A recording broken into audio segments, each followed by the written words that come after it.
You're listening to Coffee and Sports from Wire to Wire Sports Network on the National Streaming Sports Roku channel.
Good morning and welcome. It is Coffee and Sports. It is the morning show powered by Wire to Wire Network.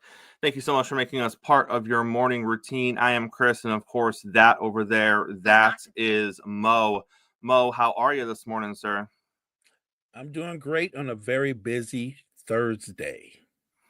We got a lot of NFL stuff going on today, Mo, and the trend this morning is talking crap about people when they're no longer around.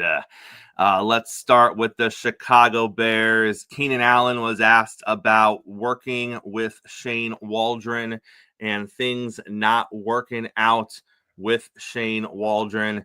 And he basically said that Shane is all right.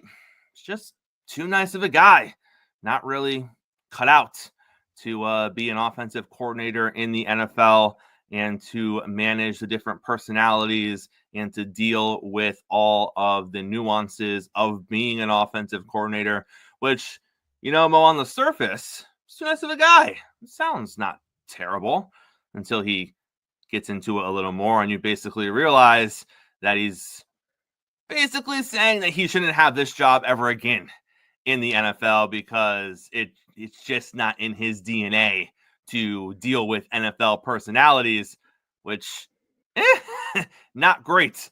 Not great. You know, I'm one of those people, Mo, where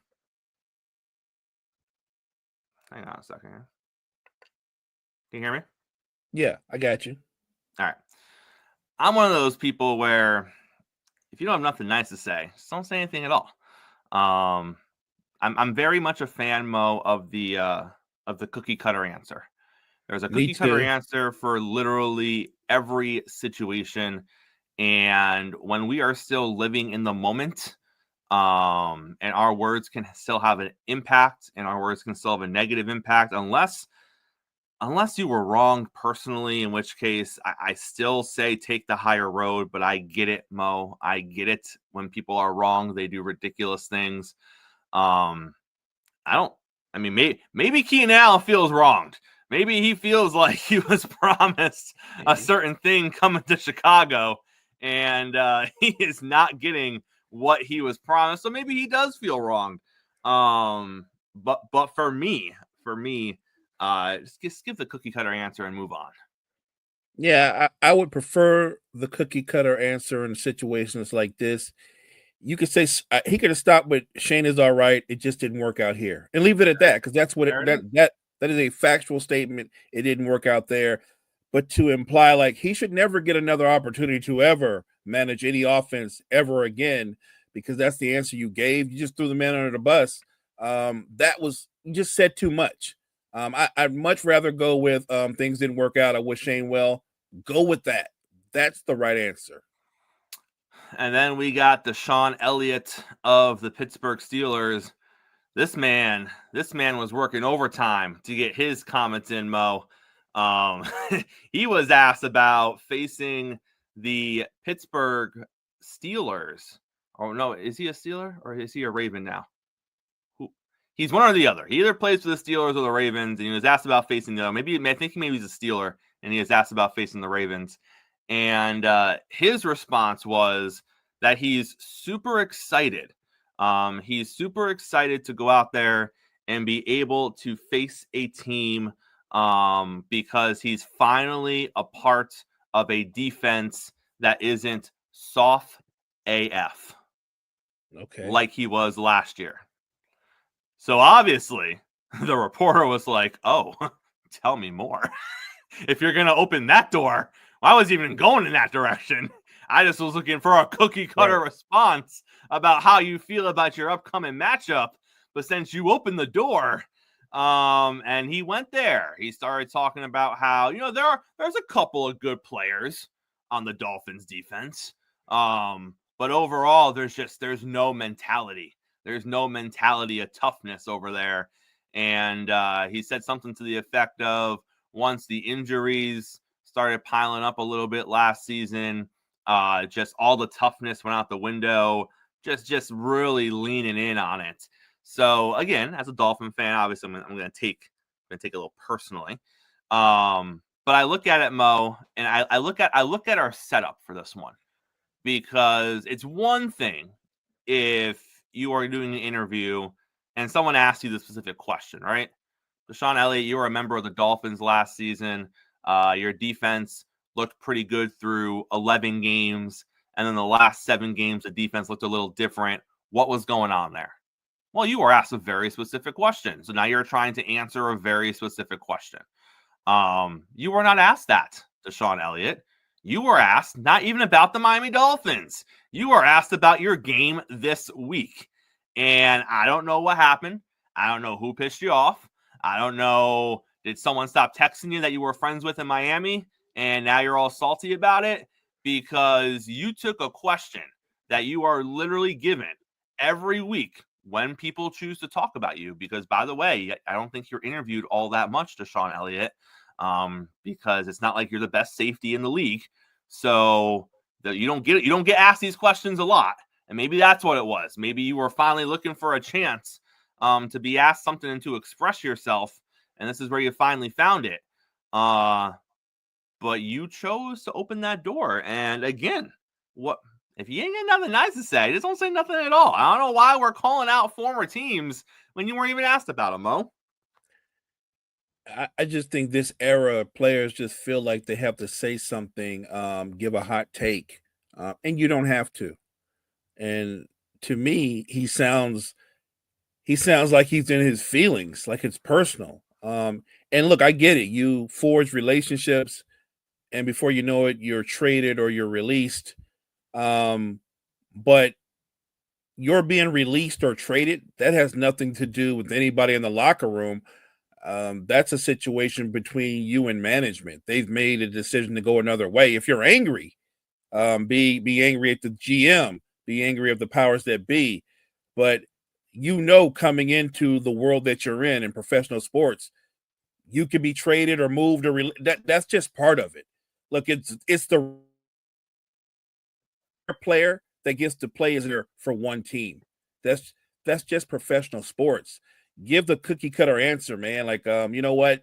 I wish those guys well, but when we get on the field, we're competitors. Do something like that. Make it simple instead of getting into your feelings. And answer the question you were asked. You were asked about your upcoming matchup. Right.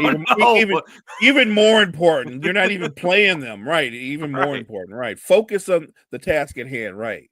The Indianapolis Colts have gone back to Anthony Richardson. Apparently, according to people within Indianapolis, he has earned his spot back. Let's call it what it is, Mo. Joe Flacco didn't play well. And it's that simple. if Joe Flacco's not going to play well and you're not going to win games with Joe Flacco's not the future of the franchise. So there is no point to continue starting Joe Flacco if he's not going to give you wins. You can lose just as easily with Anthony Richardson while continuing to try to develop him, while continuing to try to see if you actually have something there that could be worth the future of your franchise, because you know you don't have that with Joe Flacco. You know he isn't going to be your long-term answer at quarterback. And even if you're 90% sure Anthony Richardson isn't going to be the answer, there is still some ground left to uncover with him where maybe he could be. Maybe something could change with Anthony Richardson. Maybe more could happen with Anthony Richardson. So they can spin it however they want. He had a couple of great weeks at practice. He's bonding with teammates. He really dealt with adversity well. They're going to spin it however they want to spin it. But Mo, we both know the answer is Flacco wasn't winning games. That's why Anthony Richardson's the starter again.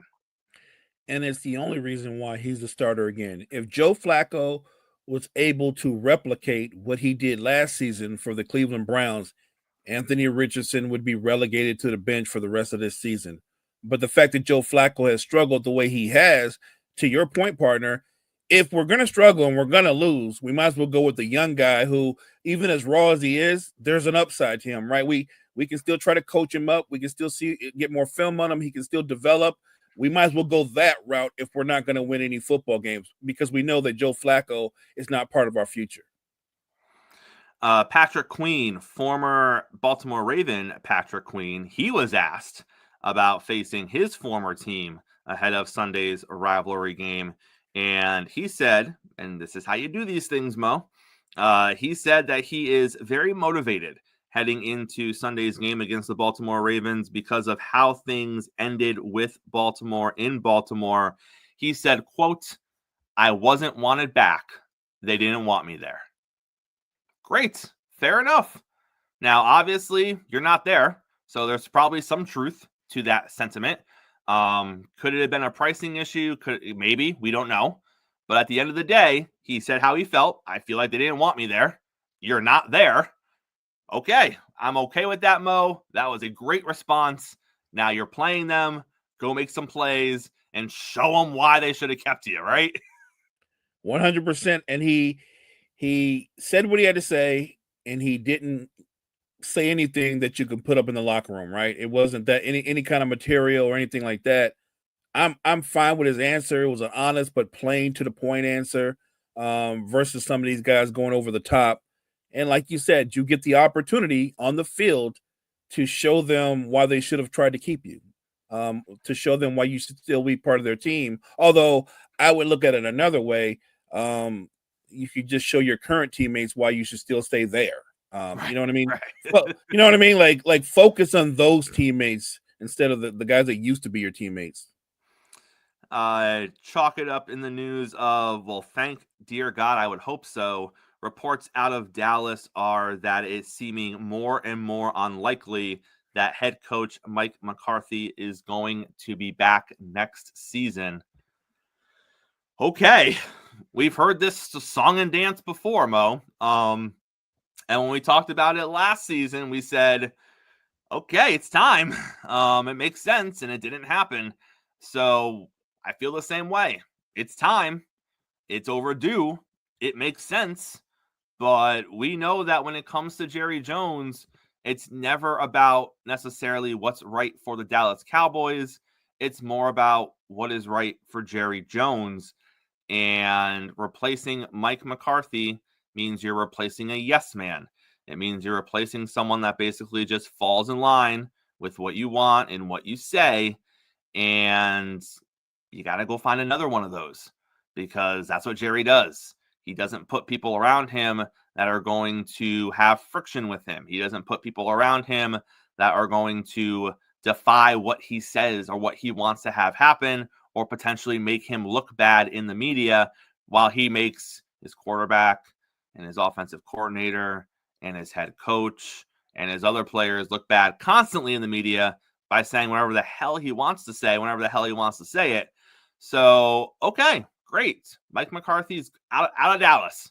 I hope it's true because I think they need a new head coach, but I don't put anything past Jerry Jones because Jerry Jones makes decisions based on what benefits him first, and then hopefully he can align that to also what benefits the Cowboys. But Mo, we shall see. We shall see. And I'm with you. You can say that he might not be back, but is Jerry Jones going to go out and really pursue a strong-minded head coach? Is he really going to have a sit down with Bill Belichick? Because everybody thinks that's the move, but that's only the move if Jerry Jones can tolerate the fact that he's going to have to cede some power to Bill Belichick. Bill Belichick's not going to sign his name to any contract without having a certain amount of power and having Jerry Jones be more distant from the locker room. So I think Bill Belichick is a sexy pick, but I don't think that's automatic. You're talking about two huge egos who are used to being in complete control. I think Jerry Jones likes yes men. He's comfortable with he would rather have yes men and not win Super Bowls than have guys with bigger personalities that would get the credit and win Super Bowls. That's what I believe. And so while Mike McCarthy might be gone, I don't think it's a lock. Also, in surprising news yesterday, Mo, Aaron Rodgers, who is a fixture on the Pat McAfee show, not surprising. Pat McAfee asked Aaron Rodgers, what's next year look like? You coming back? You going to play some more? Because remember, it wasn't that long ago that Aaron said he thought he had 2, 3, 4 years left in the tank. And we were all like, really? Okay. Interesting. He hasn't really wavered, Mo. He told Pat, yeah, I see myself playing next year. And Pat even referenced, 2, 3, 4 years. Has anything changed? And Aaron said, not really. So it looks like we got Aaron wanting to play football next year. It looks like we got Aaron wanting to play football for the next couple of years. The Jets do have, I believe, a $25 or $35 million option in the contract where they could bring Aaron back for a third year in New York. If they do so, I believe it's a $25 million option. I believe his current year or his current salary is a base salary of $2.5 million. So if they chose to bring him back, his cap hit would be very manageable next season. So they would have the flexibility to improve the team. Also, and this is so weird that we're about to have this conversation, but the owner of the New York Jets, he's not going anywhere as far as being the owner. As I lose my headphones, he's not going anywhere as far as being the owner of the New York Jets goes, but he could have some roles and responsibilities in our government, Mo. It looks like he might he might get a new task in the next coming weeks underneath the Trump administration, which means that his attention would not necessarily be on the New York Jets. And I only bring this up because that's important, because a lot of people who look at some of the shortcomings of the Jets over the last handful of years, they look at Woody Johnson being one of the reasons behind that, because he is very hands-on with what happens with the New York Jets. If he ends up taking on this, what they expect to be, role within the Trump administration, he will not have the same amount of time and energy to devote to the New York Jets. And they've already said that there is a temporary succession plan in place to address that, should that happen, Mo. So that could be another thing that benefits, weirdly enough, the New York Jets, is that Woody's fingerprints are kind of off the team for a little bit, and it allows a new way of thinking and some new ideals to come in there, with Aaron being there, with potentially a good draft pick, with potentially some cap space. Now, I know we've kind of seen this story before with the New York Jets because they kind of just had all this and it didn't really go well. But I guess we'll see. I guess Aaron might be a New York Jet next year, Mo.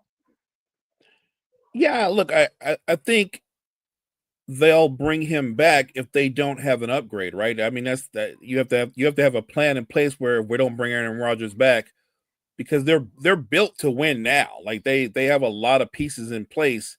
So I have to assume that if he's healthy, yeah, they'll run it back because where's the improvement or the upgrade? Even if you were to draft the QB, the likelihood that guy could step right in and be a starter and play right away are slim to none. So yeah, I think Aaron Rodgers will be back in New York for year 3. I will say this: year 3, probably at a minimum, it won't be worse than year 2. You know what I mean? Because this has not been good at all. And I do think the Jets have some flexibility to where they can add more talent on both sides of the football. I don't know if the question though with the Jets is all the talent you can add around Aaron. The question might be just what version of Aaron do you have now? Because we always talk about guys that are overcomers. He used to be one of those. I don't think he is anymore. And to the credit of Aaron Rodgers, unprompted on the Pat McAfee show this week, he did say, "I'm not playing as well as I thought I was going to." Now he didn't get much further into that, but props to Aaron for acknowledging, because he doesn't do this a lot, Mo. He doesn't take accountability and blame a lot of the time. So props to Aaron Rodgers for acknowledging that his level of play hasn't been where it probably should have been, or we thought it was going to be this season. Because again, he doesn't always do that. He doesn't always take accountability. A lot of it is always, well, red line. This guy didn't go to the red line. The offense, they gotta know all the excuses. But unprompted, he said, I haven't played as well as I thought I was going to play. Okay, fair enough, Aaron. Before we get to our picks this week, Mo, I saved the best for the last. Mike Tomlin.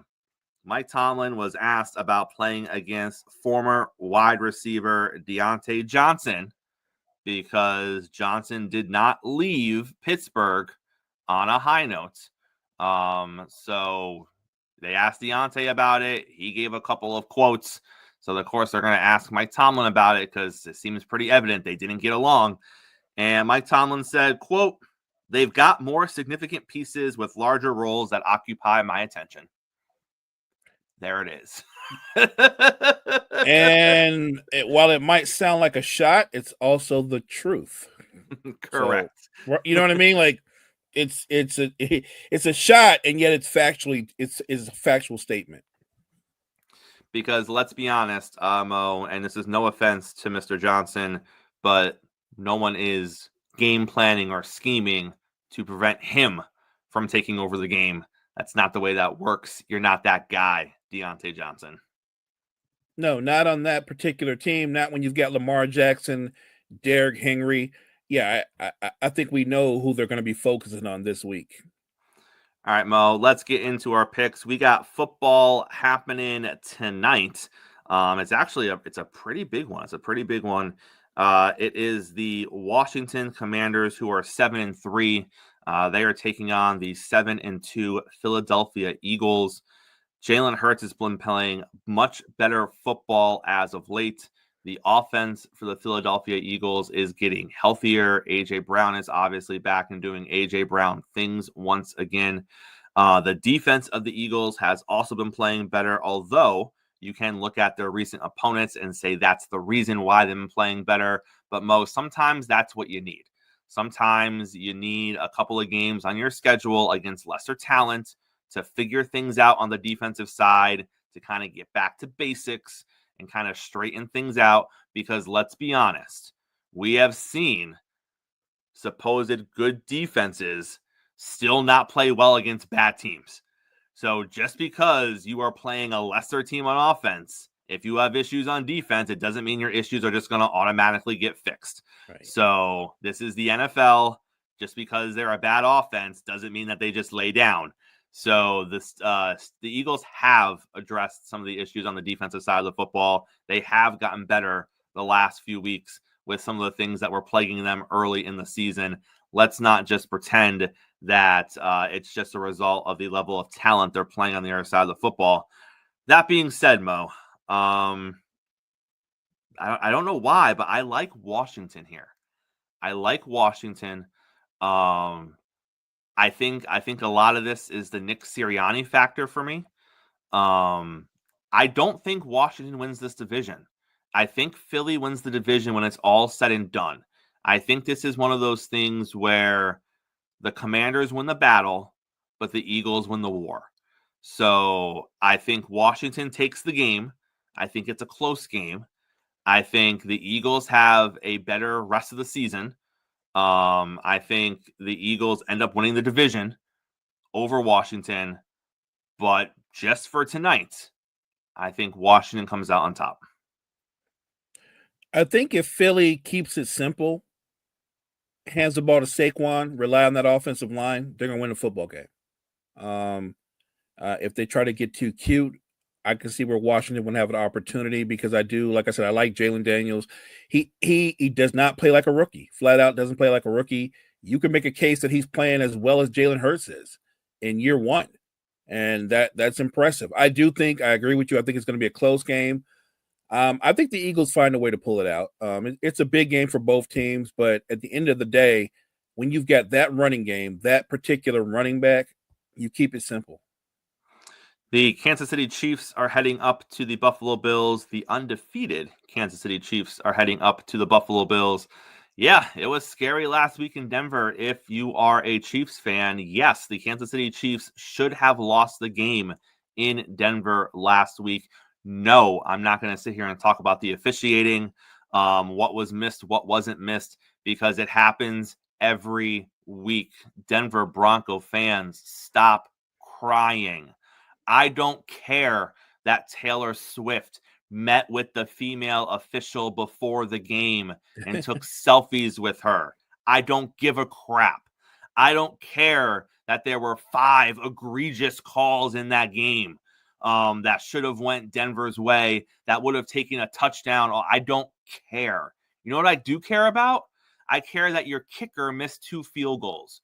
One much earlier in the game that would have changed the way the game was played.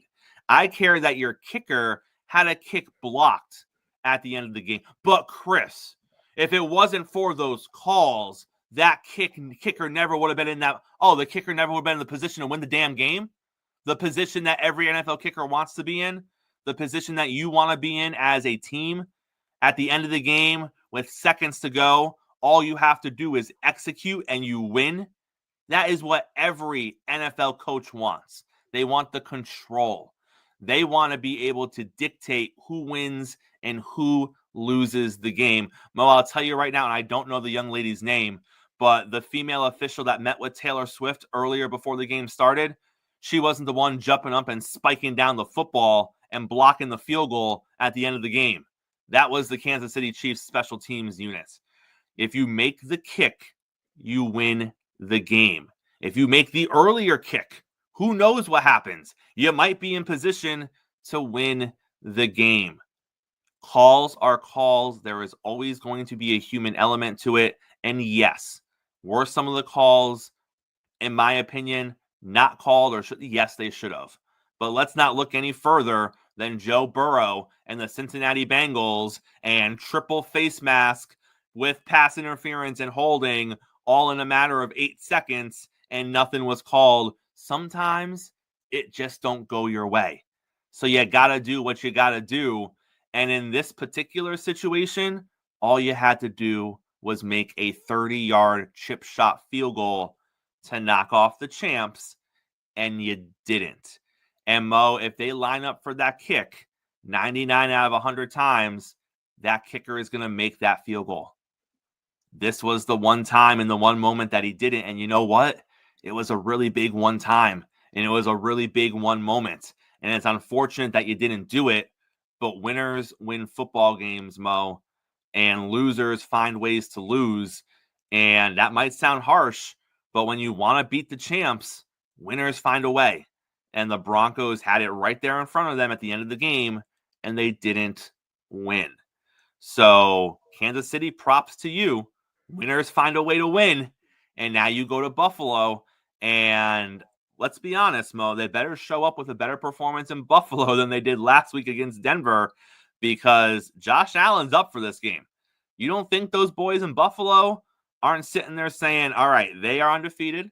We got 2 losses. They got to end with 2 losses for us to be the number 1 seed.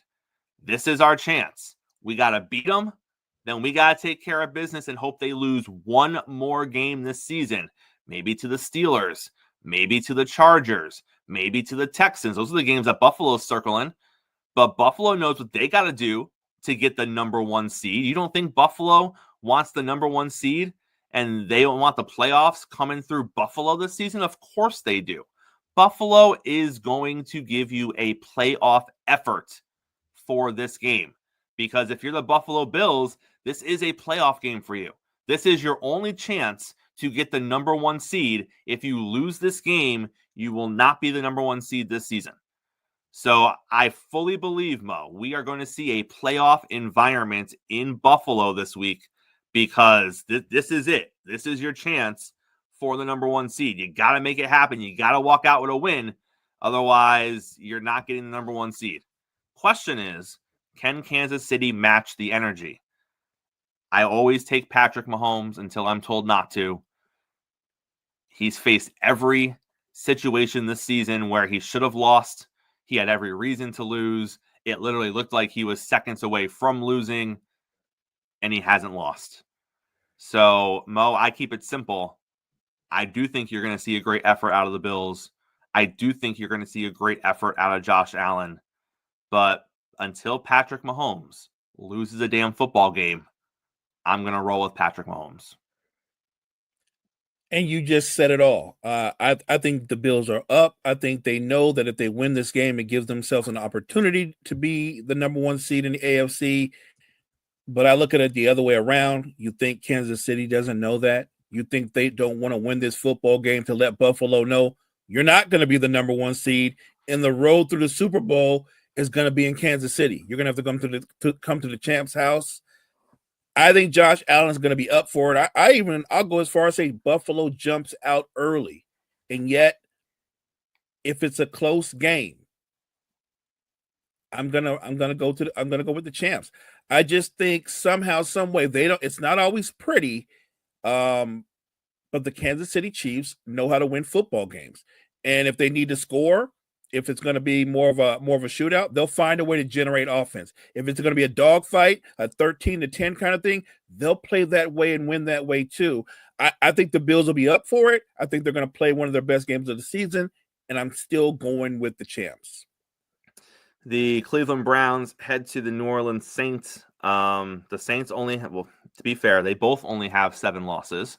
So by Chris math, one of them is going to keep their playoff hopes alive after this game, and one of them is going to be eliminated from the playoffs after this game. That's funny. I'm going to go with the Saints. I just think that the Saints are in a better position. It's at home, so I'll give a little love to the Saints there. The Saints actually have their starting quarterback, whereas the Cleveland Browns do not. So I think it's going to be ugly. I don't think it's going to be a great performance by either side. They both have good running backs, but I'm going to go Saints to keep their slim playoff hopes alive at 4-7, and the Browns are going to pick up that 8th loss, and we can start talking draft for the Cleveland Browns. I'm not so sure they don't want to pick up that 8th loss because they got to replace Deshaun. They do, and Jameis says, "Well, yes, I believe Derek Carr is better than Jameis Winston. I'll give him that, and I expect the Saints to win the football game. I don't think it's going to be a particularly entertaining game, but I think the Saints will win. Bottom line, the Browns, I think they're planning for their next semi-rebuild. The future in Cleveland is up in the air, and like you said, New Orleans is going to find a way to avoid that magic number. The 4-6 Colts head to the 3-7 Jets. Again, by Chris's playoff math, this is an eliminator game for the Jets. I think the Jets win this week. I don't see the New York Jets And I know their defense has gone from top 5 to outside the top 10 since Robert Saleh has left. Listen, I know all of it. I see all of it. The Jets are not going to lose to Anthony Richardson and the Indianapolis Colts. I'm sorry. And this is gonna sound like a big swipe at Anthony Richardson, but no. That defense is too good. The defense is too good.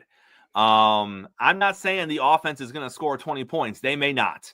This could be a 14-10 game. But there's no way. There's no way he is going to beat the New York Jets defense because he's just not good enough. Not this defense. Not a motivated. You don't think the New York Jets defense is sitting here licking their chops saying, oh, we're going to play today. We are going to play today. I get it. They have Jonathan Taylor. The Jets' run defense has been leaky at times. But I think there's going to be 3 or 4 moments where Anthony Richardson is going to have to deliver. And I think he's going to feel the pressure of the world on his shoulders just getting this starting job back. And I think the Jets are going to force turnovers. But Chris, look what happened against Kyler last week. Guys, I know they both run around, but Anthony Richardson is not half the quarterback Kyler Murray is. And if you are going to say that just because they are both athletic quarterbacks that can run and have mobility, then you don't watch football. Because one of the reasons that Kyler Murray is as dangerous as he is because when he starts to move around, there is still a legitimate threat that he will throw an absolute dime 30 or 40 yards down the field and cut you up while he is moving to his left or his right or while he is juking you out. When Anthony Richardson takes off with the football, he is a running back. There is no threat that he is going to do anything else in that moment but run the football. And the few times he has tried to do other things besides run the football, it has been a turnover. So when he starts running, you want him to try to do other things with the football because he's probably going to give it to you at that point. So no, they are not the same quarterback. They should not be treated the same. I don't think it's going to be a blowout, but I do think the Jets are going to win. I think the Jets are going to win. I think the defense is going to turn Richardson over a couple of times. And look, if Jonathan Taylor has a big game, it will keep the Colts in the game. But ultimately, Anthony Richardson is going to have to throw the football. There's going to be some turnovers. The Jets win. The 2-8 Jaguars, they're already out of the playoffs. Head down to the 8-1 Texans. We're going to see a buttoned-up version of not Texans, Lions. We're going to see a buttoned-up version of Detroit football this week. You don't think after 5 turnovers, Dan Campbell didn't put it to him in practice? You are going to see a buttoned-up version of Lions football. It may not be a version of football that takes a lot of risks. It may not be a version of football that's throwing the ball all over the yard. It's going to be a workman's-like effort. I think they win this game 24-7, 24-10. I don't think Jacksonville is ever truly in this football game, maybe past the end of the first quarter. I'm not expecting a 30-plus performance from the Lions. I think they're going to run the football. I think they're going to dominate time of possession. I think they are going to take what the defense gives them. And I think those are the kind of stats and plays you're going to see because that's what needs to happen after your quarterback turns the ball over 5 times. You need to get the needle back towards the middle. And I think we're going to see a reset game right here against the Jacksonville Jaguars, which means the Lions will indeed be 9-1, Mo. I think you hit it on the head, partner. You're going to see a workman-like effort by the Lions. I think they rely on the run game this week. Jared Goff will be efficient. He might not throw for huge numbers, but he'll be efficient. They'll score. They'll make turnovers on defense. I think this is just going to be a straightforward, we're the better team. We're not going to turn the football over. They win this going away. I apologize in advance to Raiders fans. You have 7 losses. You are about to pick up your 8th loss, so you are going to be eliminated from playoff contention. The Raiders head to Miami. Miami, check 1. They beat the Rams. Now they got to take care of business at home. This week it is the Raiders. Next week it is the Patriots. Gardner Minshew is once again the starting quarterback for the Raiders. Desmond Ridder did get the nod before the bye, but they are going back to Gardner Minshew. If you have two quarterbacks, you don't have any quarterbacks. If you have three quarterbacks, you don't have any quarterbacks. The Raiders don't have a starting quarterback. That is their issue. Does Gardner give them the best chance to win between Desmond and Aiden O'Connell? I guess. I think most people give you a better chance than Desmond Ridder, just based on what he has shown he can and cannot do in the NFL. But I do think Gardner is the best of the three. I don't think it's going to make a huge difference here because, again, you're looking at a Miami Dolphins team where the offense is clicking. Tua is playing a lot better. Tua's numbers on third down against, and I know the Rams are a young defense, but they are a young, aggressive defense. And that has always been the knock against Tua, right? Like, he's fine when things are on time, but what happens when he's blitzed? What happens when he has to extend plays? What happens when you get him off his mark? What happens when you put him into third down situations and make him uncomfortable? Well, last week he went 9 for 12 for 140 yards with no turnovers when you put him into third down position and you blitzed him and you came after him, you did a bunch of those things. And as a Dolphin fan, Mo, that's what you're looking for. You are looking for Tua to be able to do better in the off-schedule stuff. He's not going to ever be a Lamar Jackson or a Patrick Mahomes, and dear God, we don't want him to be. But can he step up in the pocket? Can he move around a little bit? Can he extend a play long enough and actually complete the pass, as opposed to, well, when he holds the ball for more than 3 seconds, he's, 2 for 11. But when he holds the ball for less than 2.5 seconds, he's 13 for 15. That's usually what it looks like. But since he has come back, he has done better at the off-schedule stuff. He has been better at extending plays. I also think the Dolphins just have better talent than the Raiders. So I'm going Miami. I'm going with Miami as well. Like you said, I think the offense is rounding up around. You're going to see more from Tyreek, Waddle. I think OBJ is going to work the seams. I like the run game to be opened up more this week as well. Look, the bottom line is, top to bottom, Miami is a more talented team. And in a quarterback-driven league, they have by far the better quarterback. I expect the Dolphins to win. We got the Packers heading to the Bears. I wish this was going to be a better game. I wish I had a lot of nice things to say about the Chicago Bears. I think it's going to be a disaster for the Bears on Sunday, Mo. I don't think this is going to be a competitive football game. I think the Packers are going to go into Chicago and absolutely beat the brakes off the Chicago Bears. I think it's going to be over well before halftime. I have no reason to have any faith in the Chicago Bears. They've been playing up and down as it is. And now you want to take a quarterback who I think has shown less in the past few weeks than he has shown more. And now you want to put a new offensive coordinator in there and you want to completely change or upheave what they have going on offensively. And then you're going to do it in a short week where you have to turn around and play the Green Bay Packers? No, this was not the week to do this. I think Green Bay is going to roll in Chicago this week. I think Jordan Love is going to have a big game with that young receiving core. I think they're going to spread the Bears defense out and attack them vertically.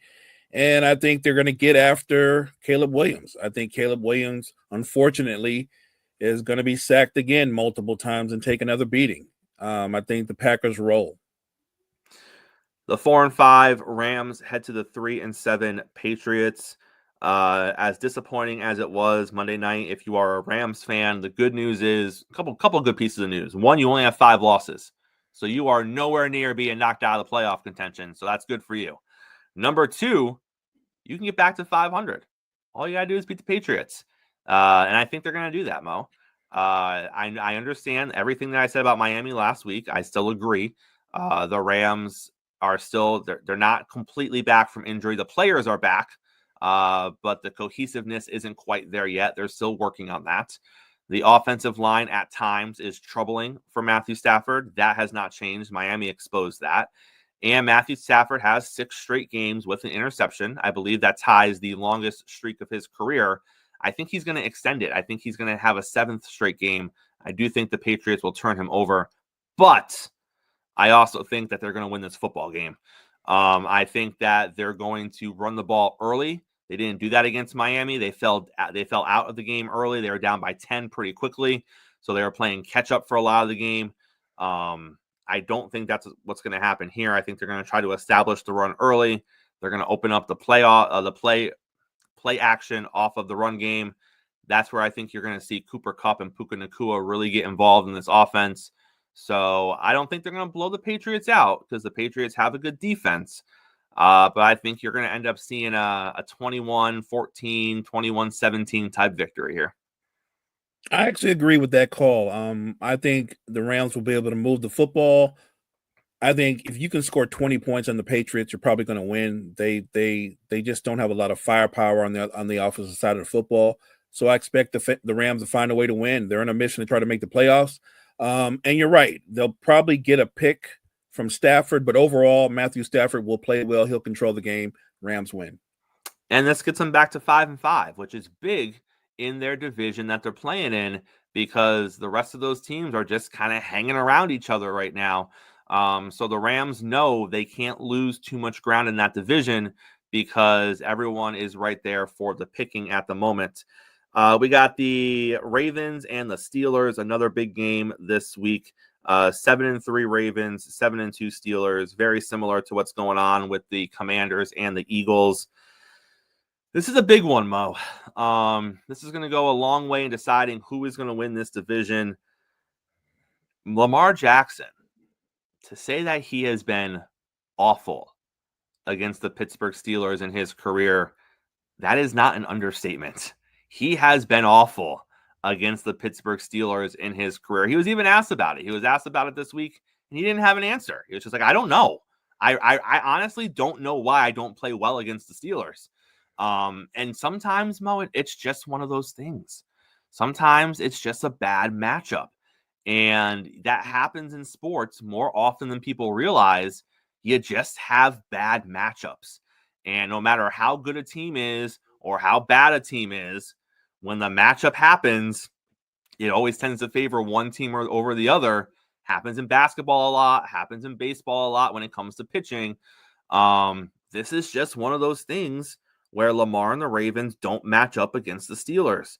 Now, normally, if you're talking the last couple of years, you look at this and say, yeah, but the Steelers have Kenny Pickett at quarterback, or the Steelers have Mason Rudolph at quarterback, and how am I going to sit here and go with them over Lamar?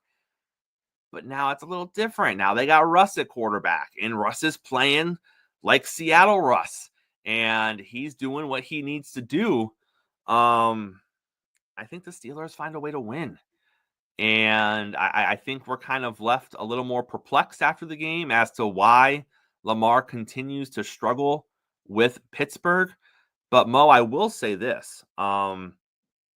This is another one of those things, and I'm not hating on Lamar Jackson, but you got to start breaking the mold at some point, don't you? You got to start finding ways to beat the biggest rival in your division. You got to start finding ways to win playoff games and not have your worst moments of the year happen during the playoffs consistently.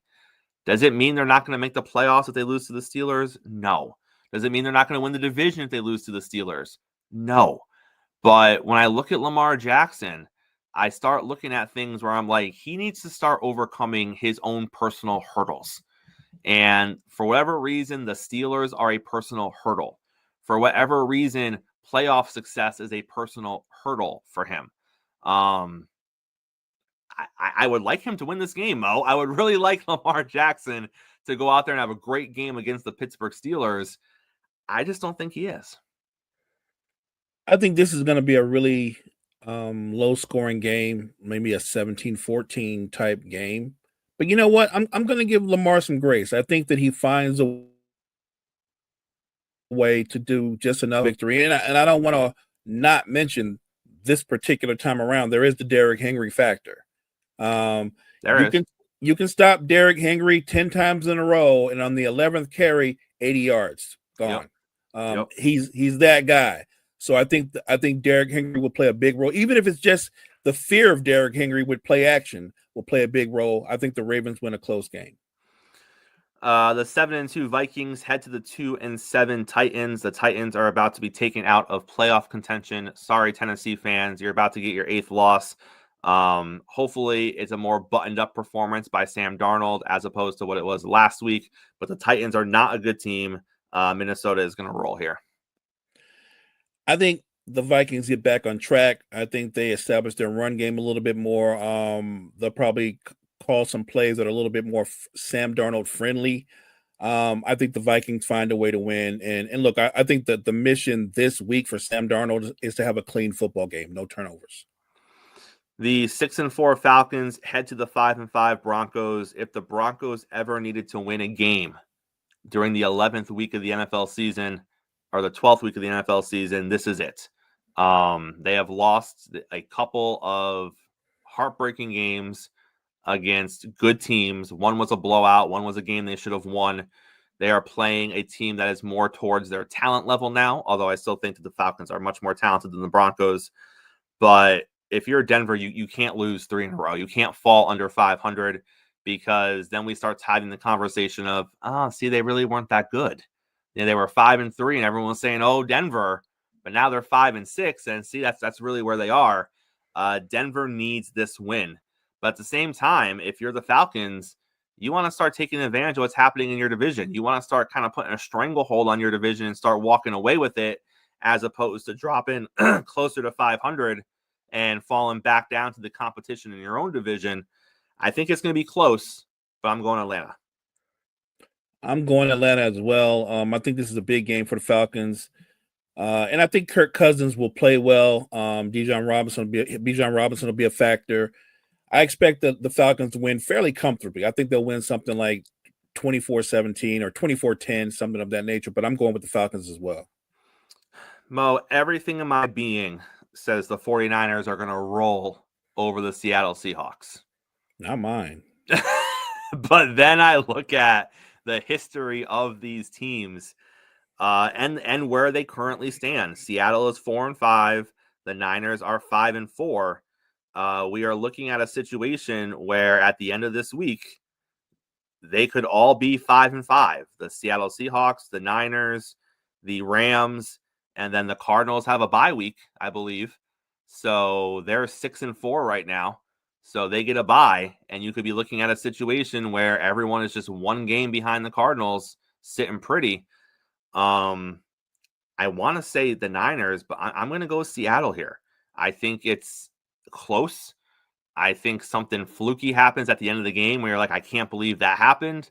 And I think Seattle pulls out a victory, and you're looking at, once again, a really tight division heading into next weekend. It's going to be a tight game.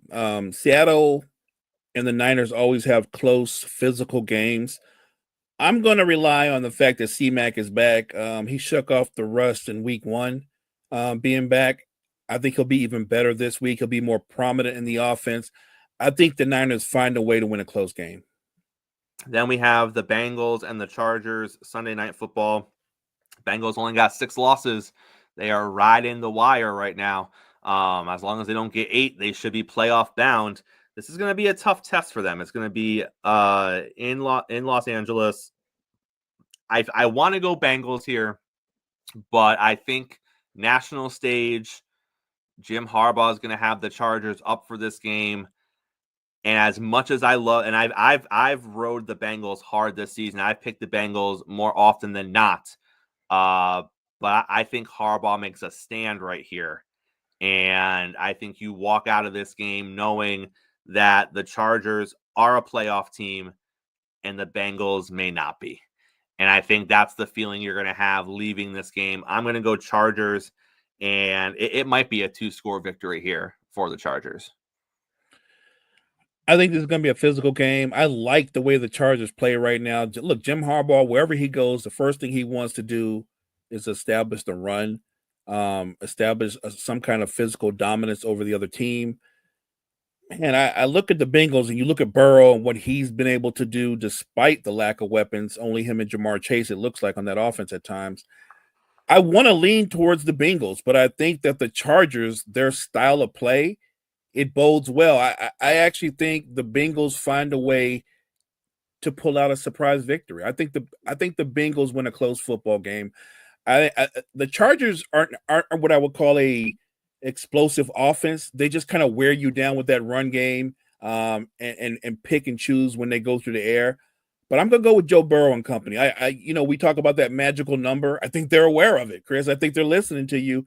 I think they're gonna find a way to stay in play in terms of making the playoffs. I'm going Bengals. All right, and we will pick the barn burner. That's going to be the Battle of Texas, the Houston Texans and the Dallas Cowboys. We'll save that for Monday's show. We can't give it all to you right now, guys. We got to save something for next week. But that's going to take us to a close on a Thursday. Mo, bring us to the end, sir. Thank you guys so much for joining us this morning. Make sure you check out all the great content we have at Wire to Wire Network. Wire to Wire Network, we appreciate you. Hey, make sure you're back here same time, same place on Monday. We're going to break down all of the NFL results from the NFL weekend. We are going to preview Monday Night Football. We're going to check in on the NBA. Will the Cleveland Cavaliers still be undefeated, or will something have shaken up over there? All of that and more. Coffee and Sports. It's the morning show powered by Wire to Wire Network, and we'll see all of you